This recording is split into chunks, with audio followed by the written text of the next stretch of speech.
Et pour la deuxième table ronde, donc là où on va explorer un peu plus justement les pistes pour, on vient de finir là-dessus avec Joël Limousin sur cette nécessaire collaboration qui doit exister entre les éleveurs, le milieu vétérinaire, les chercheurs.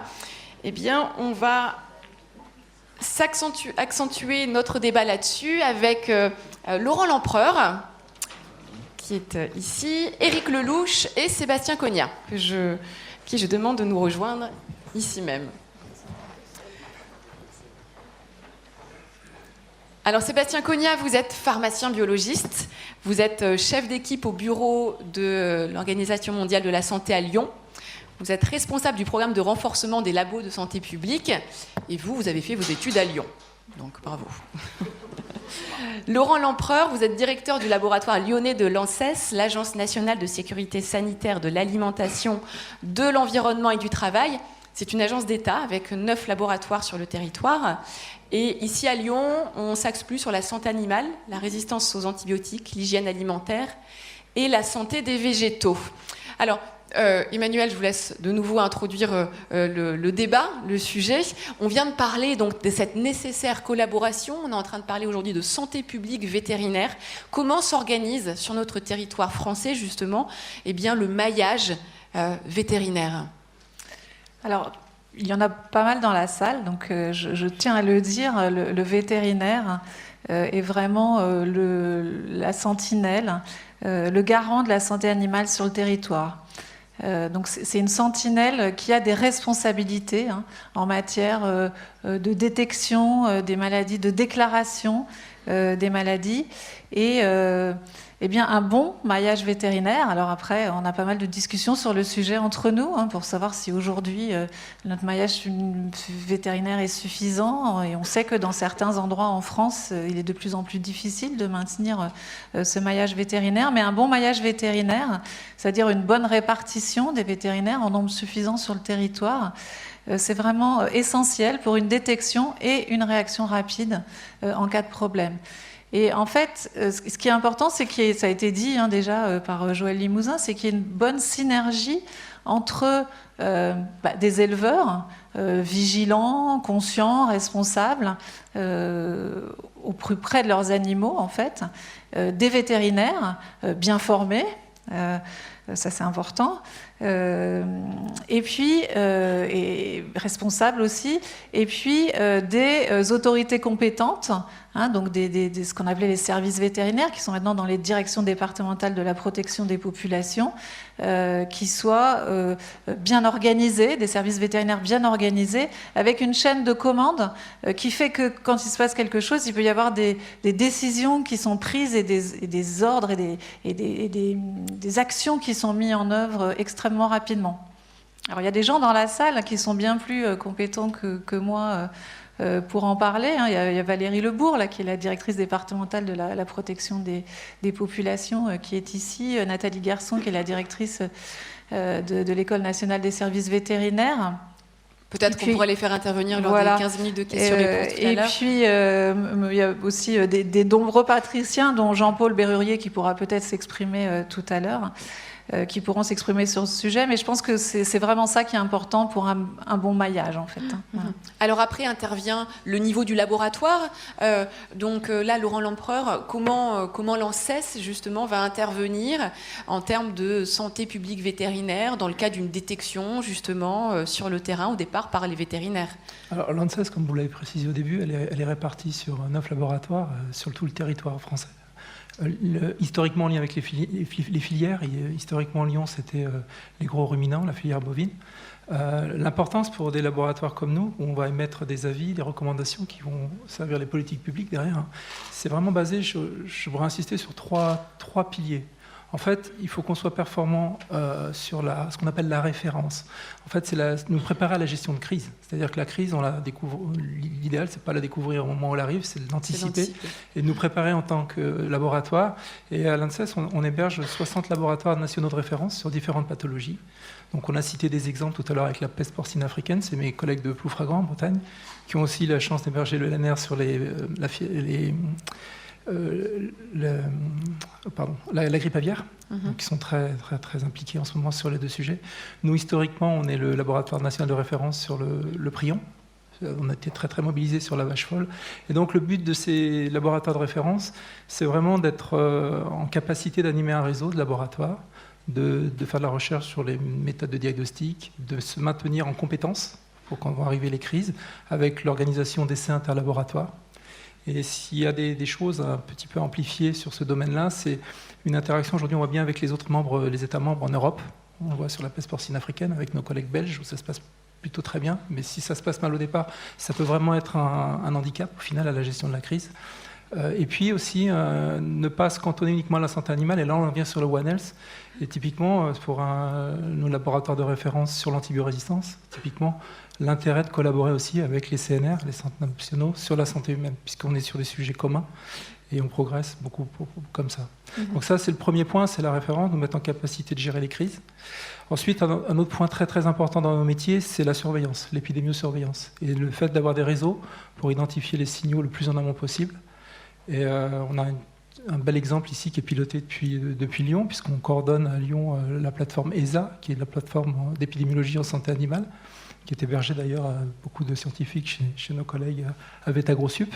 On contribue l'ANSES, l'INRA, le CIRAD, mais également, et c'est important, avec le représentant de la FNSEA qui était là tout à l'heure, les filières, qui sont vraiment un acteur très très important pour nous, avec COP de France, GDS France, et également les représentants de la faune sauvage, l'Office national de la biodiversité, au NCSF. Donc ça, c'est pour l'épidémiosurveillance. Ça, c'est vraiment pour l'épidémiosurveillance. Ouais. Donc un maillage important avec les filières, les services vétérinaires, les agences, pour travailler sur les sujets les plus actuellement. Ensuite, très près, la peste porcine africaine. Donc il y avait la référence, surveillance, et tout ça, bien entendu, ne peut pas fonctionner sans un fort investissement en recherche. Et c'est le troisième pilier, la recherche, c'est-à-dire qu'en fait, notre référence se nourrit de la recherche et inversement. Et peut-être là, en santé animale, je pense qu'on a beaucoup à faire encore. On est moins visible que nos collègues au niveau de la santé humaine, sur les appels à projets de recherche notamment. Je pense que l'intérêt dans le futur, c'est vraiment de répondre à des appels à projets avec des équipes impliquées en santé humaine et animale, sur les deux volets. On l'a vu sur l'antibiorésistance, ça marche très bien. Je pense qu'il faut le développer sur... Alors s'il y a moins de visibilité, c'est aussi parce qu'il y a moins d'argent aussi, justement, sur les projets en recherche animale. Je ne sais pas si c'est forcément qu'il y ait moins d'argent, je pense qu'ils sont peut-être moins visibles, moins mis en avant. Alors qu'on vient de voir justement dans la table ronde alors précédente, que, bien sûr, ils jouent l'importance par rapport à la santé humaine. Avec Emmanuel et nos collègues de l'INRAE aussi, là, on essaye de développer un réseau en santé animale, dans recherche. On a appelé Sahara, santé animale en Auvergne-Rhône-Alpes, pour que les différents chercheurs se connaissent mieux, que ce soit entre Clermont, Grenoble et Lyon. On se rend compte qu'il y a encore des points à créer sur tout ce qui est santé animale et bien-être animal, pour, dans un premier temps, déjà proposer des appels à manifestation d'intérêt, des appels à projets de recherche un peu restreints qui vont nous permettre d'être plus forts après pour répondre à des appels avec des financements plus forts, que ce soit des financements européens dans le cadre de l'H 2020 ou d'autres financements via l'ANR. Alors là, j'ai l'impression que malgré tout, en France, c'est quand même un réseau qui fonctionne bien. Sébastien Cognat, vous, au sein de l'OMS, vous êtes confronté à d'autres difficultés que la mise en la visibilité des projets de recherche autour de la santé animale. Vous, on est vraiment sur des laboratoires aussi de détection précoce qui sont déficients dans des régions, dans des pays émergents, en fait. Oui, c'est vrai que la santé animale, elle est vraiment au cœur des préoccupations de la santé publique humaine. On l'a évoqué dans la première table ronde, mais par exemple, les zoonoses, ces maladies qui touchent l'homme et l'animal, c'est quand même 1 milliard de cas par an, c'est 1 million de morts par an. Et si on prend un exemple très concret, depuis 15 jours, le monde de la sécurité sanitaire mondiale est, on va dire, alerté par un nouveau virus qui émerge de Chine, un coronavirus, et qui... probablement a touché des gens qui ont visité un marché de fruits de mer et de poissons. Et donc, par rapport notamment à la détection de cette épidémie, on a vu des énormes progrès, puisqu'en quelques jours, les laboratoires chinois ont pu détecter, caractériser ce nouveau virus. Des investigations sont en cours pour trouver la source animale, qui n'est pas encore identifiée, de façon à mieux prévenir et de mieux contrôler cette épidémie. Je vous rappelle qu'en 2002-2003, un virus similaire, le SRAS, avait touché l'Asie du Sud-Est n'avait fait, entre guillemets, que à peu près 900 morts, mais avait coûté 100 milliards de dollars. Donc les conséquences économiques étaient majeures. Donc là, on est sur de l'actu chaude, en fait, de ce qui se passe justement avec ce virus, coronavirus en Chine. Et il y a eu une transparence par rapport aux cas qui ont été... On a vu véritablement en quelques années un effort par beaucoup de pays dans leur préparation aux épidémies, dans la gestion des crises. Mais je dirais qu'aujourd'hui encore, on voit énormément de défis, et notamment l'interface entre santé animale et santé humaine, même si elle s'est améliorée, reste encore un des points durs à améliorer. Donc on pourra parler peut-être des solutions, mais c'est un axe aujourd'hui majeur de l'intervention de l'OMS avec l'OIE, avec Monique Eloi, avec la FAO, qui est l'Organisation des Nations Unies pour l'agriculture et l'alimentation, pour développer des formations communes, pour développer des procédures, des mécanismes à l'interface de ces deux secteurs, avoir donc une action multisectorielle de façon à très rapidement détecter et contrôler les épidémies. Et donc vous agissez justement, l'OMS agit dans ce cadre-là, dans ce cadre de formation des laboratoires, des personnes, des laboratoires, du personnel, pour améliorer leurs compétences alors? Oui, alors l'OMS a un champ d'action très très large, mais si on veut parler de ce qu'on fait à Lyon par exemple, on a juste initié depuis quelques mois un programme de formation des personnels de laboratoire au leadership. Et c'est un programme qu'on met en œuvre avec justement l'OIE et la FAO, de façon à bien prendre en compte les problématiques des laboratoires de santé animale. C'est quelque chose qu'on a piloté par exemple au Pakistan, et à travers des études de cas très concrètes sur justement des cas de grippe aviaire ou d'autres qui ont pu toucher le pays, de façon à véritablement former cette nouvelle génération de scientifiques qui auront une culture commune, une compréhension commune des enjeux de chaque côté, parce qu'on n'a pas forcément les mêmes objectifs au départ. Alors Emmanuel, on parlait aussi de désertification tout à l'heure des vétérinaires en zone rurale en France, mais on a aussi un problème justement de vétérinaires dans les pays émergents. On en manque cruellement justement pour agir sur le terrain dans le cadre de l'épidémiosurveillance et puis dans la détection des pathologies. Oui, je voulais juste revenir à ce que j'ai dit tout à l'heure sur le maillage et sur l'importance d'être bien organisé.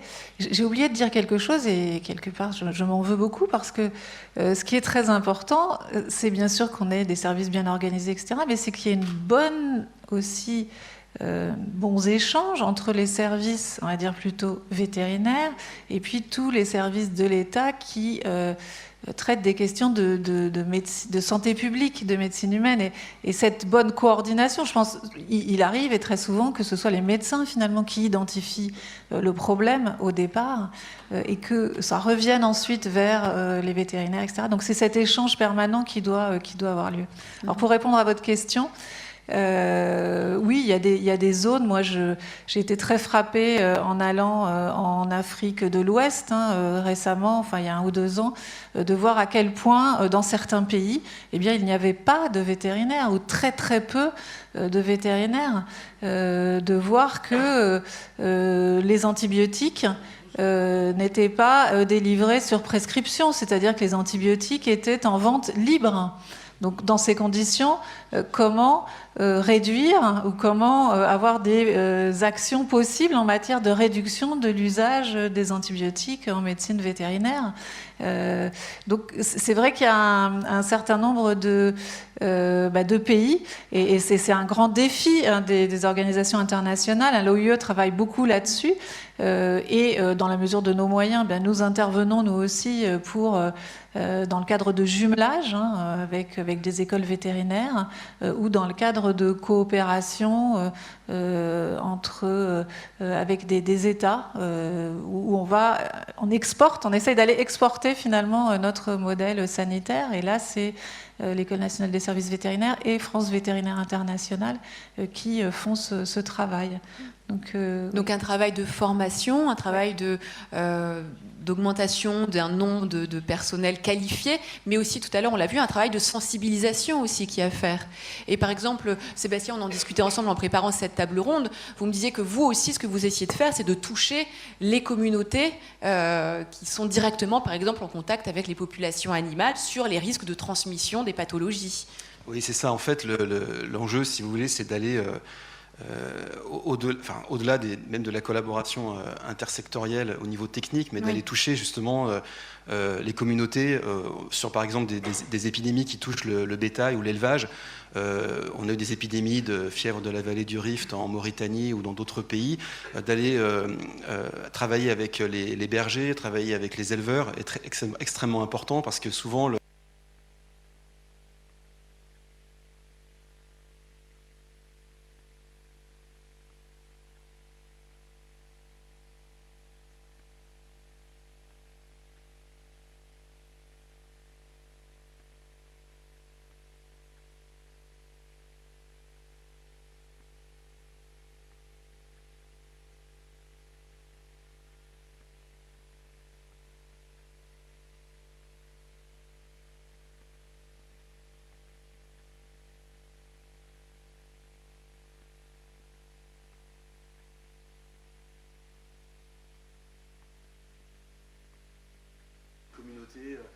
au niveau des villages et de l'échelon le plus bas de la pyramide sanitaire.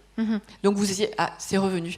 Vous essayez par exemple aussi de toucher les instituteurs, les religieux pour avoir le maximum de couverture possible des populations locales. Oui, on l'a vu avec Ebola en fait. C'était si vous voulez, scientifiquement, on a beaucoup d'outils en place. On a maintenant même un vaccin. On a énormément de capacités au niveau scientifique, mais la mobilisation sociale a été le maillon faible, véritablement.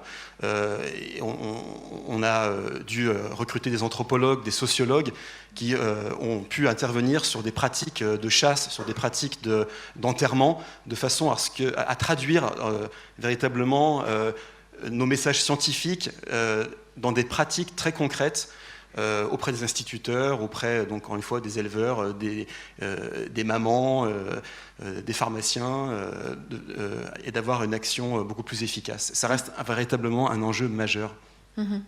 Laurent Lempereur, aujourd'hui, comment on apprend des crises sanitaires auxquelles on est confronté. Aujourd'hui, comment on peut encore améliorer la gestion des crises, justement, dans cette collaboration entre les différents acteurs ? Je crois que ce qu'on apprend de chaque crise, c'est qu'au démarrage, il faut bien identifier l'interlocuteur et pourquoi il est impliqué dans la crise. C'est-à-dire chacun joue bien son rôle. Je pense mais aujourd'hui, les rôles sont bien définis. Oui, justement, mieux, est-ce qu'on arrive à... Mieux, on le voit sur la peste porcine africaine, quand même mieux, oui. En sens où, effectivement, on n'hésite pas à impliquer, pas rester uniquement entre labos, impliquer les filières, être plus en communication avec les services de l'État qui prennent les décisions, à la DGAL dans notre cas, et puis capitaliser, typiquement, on se pose des questions sur est-ce que l'abattage systématique, c'est la bonne façon de faire ou pas. On a pu faire peut-être certaines erreurs au départ sur la pandémie avec la grippe aviaire, qu'on ne referait pas aujourd'hui. Voilà. Donc on peut capitaliser. Après, je voulais revenir sur autre chose que vous mentionnez, c'était la formation. Et je pense vraiment même une agence comme la nôtre a un rôle important. Je parlais de recherche tout à l'heure. Le fait de solliciter des appels à projets de thèse, et notamment en lien avec l'école Vétagro-Sup, que certains étudiants aillent vers des thèses, c'est un point important. Et pareil pour la diffusion aussi au niveau européen et même international, d'accueillir des étudiants étrangers en thèse et de les former par la formation, par la recherche, c'est aussi un volet important dans nos missions qu'il faut pas négliger. Parce qu'on crée comme ça du réseau avec d'autres universités, que ce soit en Afrique du Nord, au Moyen-Orient. Là encore, je reprends l'exemple de l'antibiorésistance, c'est quelque chose sur lesquels ils ont été un peu précurseurs, qui s'est bien développé et qui aujourd'hui nous aide énormément pour diffuser l'info et travailler avec des organismes internationaux que peuvent être l'OMS, mais aussi la FAO.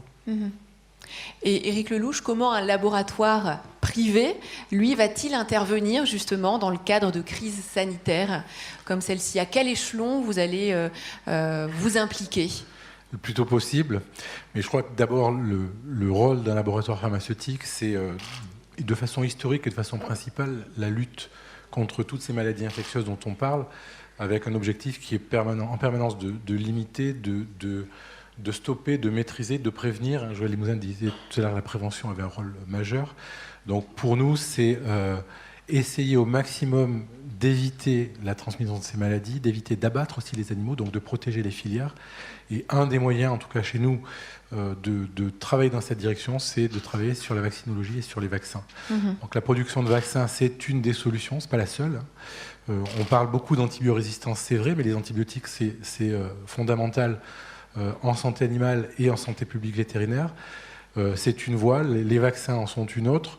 Et notre objectif, c'est pour mettre au point le plus tôt possible des vaccins qui vont être à la fois efficaces, sûrs, accessibles au plus grand nombre et productibles le plus vite possible également. Donc ça nécessite une certaine réactivité aussi de la part des laboratoires pour mettre à la disposition des éleveurs, des vétérinaires, les vaccins utiles le plus vite possible. Donc ça veut dire aussi pour l'industrie pharmaceutique des investissements importants. On parlait de moyens un petit peu plus tôt, des investissements qui sont importants, voire massifs, et en recherche et en développement industriel également, parce que la biologie c'est compliqué, ça coûte cher, le développement d'un nouveau vaccin coûte cher, on ne sait pas quand on commence si on va être capable d'arriver à une solution, et je crois que la peste porcine africaine est un excellent exemple. Parce que vous travaillez en on travaille, R&D je pense que tout le monde travaille dessus. Oui. Emmanuel disait que la maladie était connue depuis 1910. Ça doit faire 20, 30 ou 40 ans que la recherche dans le monde de l'industrie travaille sur ce sujet-là et on n'a toujours rien trouvé. Donc c'est aléatoire, on est dans la biologie. Donc il y a une part d'incertitude qui est omniprésente. Omniprésente. Donc les laboratoires ont cette vocation à développer de la vaccination, mais aussi peut-être des outils de diagnostic. Oui. Les laboratoires sont impliqués aussi, certains sont impliqués dans le diagnostic. Alors on est à Lyon, donc on a Biomérieux qui travaille sur ce domaine-là. Le diagnostic, la formation, on parlait de formation, je crois que l'industrie a aussi un rôle à jouer dans la formation. On a un certain nombre d'experts en R&D, en développement industriel. La collaboration avec, c'est l'objectif de la création de notre hub, la collaboration avec tous les organismes autour de nous, qu'ils soient publics, privés, et la coopération entre tous ces organismes est fondamentale. Je crois que personne ne peut réussir à trouver la solution contre une pathologie particulière seul dans son coin. Et ça passe forcément par la coopération et la collaboration. Mais est-ce qu'on y parvient vraiment aujourd'hui à cette collaboration ? Parce qu'on est dans cette table ronde pour justement voir s'il y a des pistes pour améliorer l'efficacité. Est-ce qu'on est déjà efficace à 100% en France ? Non, est-ce qu'il y a des choses... Sans doute pas, mais en tout cas, je crois que c'est essentiellement une question de volonté. D'où le hub. D'où le hub. Ce matin, on était en conférence de presse, on a été... pas challengé, mais un petit peu quand même, sur mais comment vous n'avez pas de structure, comment vous faites pour travailler ensemble. C'est pas une question de structure, c'est pas nécessairement une question d'argent. Je crois que c'est avant tout une question de volonté. Et quand on a autour de la table, ça rejoint un peu ce que disait Alain Mérieux en introduction, à Lyon, on veut travailler ensemble, on arrive à le faire. On a mis autour de la table des labos qui sont potentiellement concurrents, et ils arrivent à travailler ensemble. Des organismes publics, privés, et avec tous cette volonté-là d'y arriver, alors on y arrivera ou on n'y arrivera pas, mais en tout cas, on a cette volonté d'y arriver, et je crois que c'est le meilleur moyen pour y arriver. Mettre en commun nos moyens, nos compétences, nos expertises, nos moyens financiers parfois aussi, pour arriver à trouver des solutions le plus rapidement possible. Parce que vous venez de dire que ce n'était pas forcément justement une histoire de moyens financiers. Mais aujourd'hui, on dit que la santé publique vétérinaire, c'est quand même un peu le parent pauvre de la santé et qu'on manque peut-être. Non, écoutez, alors ça n'est pas qu'une question de moyens, c'est aussi une question de moyens. Investir en recherche et en développement pour un laboratoire pharmaceutique, ça coûte extrêmement cher. On a inauguré il y a 1 an et demi un nouveau centre de R&D à Lyon d'ailleurs. Un investissement de cette taille-là, c'est 60-70 millions d'euros. On vient de poser une première pierre en santé publique vétérinaire d'ailleurs, d'un futur site de production d'antigènes et de vaccins contre la fièvre afteuse. C'est un investissement parce qu'on est dans un environnement, dans la construction d'un site qui doit être hyper confiné. C'est un peu notre P4, nous on dit un BSL 3+, un Biosafety Level 3+. C'est extrêmement cher, c'est un investissement de l'ordre de 200 millions. Pour un retour sur investissement qui sera probablement jamais à la hauteur de cet investissement, mais c'est quelque part le rôle social ou sociétal aussi d'une entreprise comme les nôtres, les entreprises de la pharmacie et de l'industrie du médicament vétérinaire, de contribuer, de collaborer avec les partenaires du public et du privé pour apporter des solutions dans ce type de maladies, de pathologies qui peuvent être gravissimes. Sébastien Cognat, est-ce que vous avez l'impression qu'on manque justement de fonds et d'investissements autour de la santé publique vétérinaire à l'échelle mondiale ? Oui, quand même, parce que bon, la santé est pas forcément prioritaire au niveau des politiques gouvernementales. Au sein de la santé, je parle au niveau mondial, hein, quand on compare les budgets alloués au ministère de la Santé par rapport à d'autres ministères. Oui, mondial. Oui. Je ne parle pas de Lyon ou de la France. Et donc, au sein de la santé, on va dire que les priorités sont souvent données aux structures de soins, aux hôpitaux, à des politiques de vaccination qui sont évidemment très prioritaires, mais la santé publique est très très négligée. Aujourd'hui, la plupart des programmes de santé publique sont, on va dire, financés par des aides extérieures qui ciblent certaines maladies, la grippe par exemple, ou la polio, qui sont très efficaces pour avoir effectivement des résultats, mais qui parfois sont aussi un peu disruptifs par rapport à des systèmes de santé publique. Et donc, il est très important aujourd'hui que effectivement, il y a une prise de conscience, je dirais, au-delà des décideurs en santé, mais au niveau véritablement du plus haut niveau des États, sur un investissement qui doit être fait, surtout en termes de préparation des États aux grandes crises sanitaires. Aujourd'hui, c'est un domaine qui est négligé. L'OMS fait de nombreux appels pour justement un petit peu réveiller les consciences des grands décideurs et pour expliquer que c'est un investissement justement qui peut être rentable. Quand on voit vraiment, encore une fois, les coûts de la réponse aux épidémies, les coûts économiques, je veux dire, l'investissement. Aujourd'hui, l'Ouganda a investi, on va dire, à peu près 20 millions de dollars sur la préparation à Ebola. Ils ont détecté quelques cas. L'épidémie ne s'est pas propagée. En RDC, bon, il y en a d'autres problèmes, on en est déjà à plusieurs centaines de millions de dollars dépensés sur la riposte. Donc c'est ces messages-là qui sont importants. Oui, oui. Et alors, il y a un autre agent qu'on sous-estime peut-être justement dans toute cette collaboration de détection, d'épidémiosurveillance et de contrôle, c'est un peu Big Brother. Et ça, on en a parlé ensemble aussi, Sébastien, en préparant cette table ronde. Et vous avez justement un élément à nous fournir par rapport à cela. Je crois que j'ai oublié dont on a parlé. Les fêtes ont été peut-être un peu trop... on parlait de Google. De Google. Oui, voilà. Ouais. Oui, c'est ça. Ouais. Oui, alors c'est vrai que on est dans un changement vraiment de décades, enfin de décennies, pardon, mais aussi d'approche que l'on a par rapport aux problématiques sanitaires, parce qu'aujourd'hui, on a des acteurs comme Google qui sont capables d'avoir des systèmes de détection des épidémies. Alors, on en est un petit peu revenu, mais qui s'affichait il y a quelques années comme plus puissant que tout autre système de surveillance, puisqu'aujourd'hui, quand vous avez dans une ville ou un village l'ensemble des habitants qui consultent Google pour chercher fièvre, plus diarrhée, plus chat, forcément, c'est un système qui peut être très sensible en termes d'alerte. Ils avaient mis en place un système pour la grippe, bon, on en est un petit peu revenu, mais ça montre quand même tout le potentiel qu'on a par rapport à l'utilisation des nouvelles technologies. Aujourd'hui, on peut avoir aussi un diagnostic biologique plus ou moins à travers un smartphone. Alors bon, enfin, j'exagère un petit peu, mais c'est vrai qu'on on est un petit peu parfois à la traîne, et il va être très important, je pense, que les scientifiques puissent aborder et soient en amont, on va dire, de ces problématiques-là, et comment est-ce que les nouvelles technologies peuvent être véritablement bien utilisées pour améliorer les systèmes de surveillance, de détection et de riposte.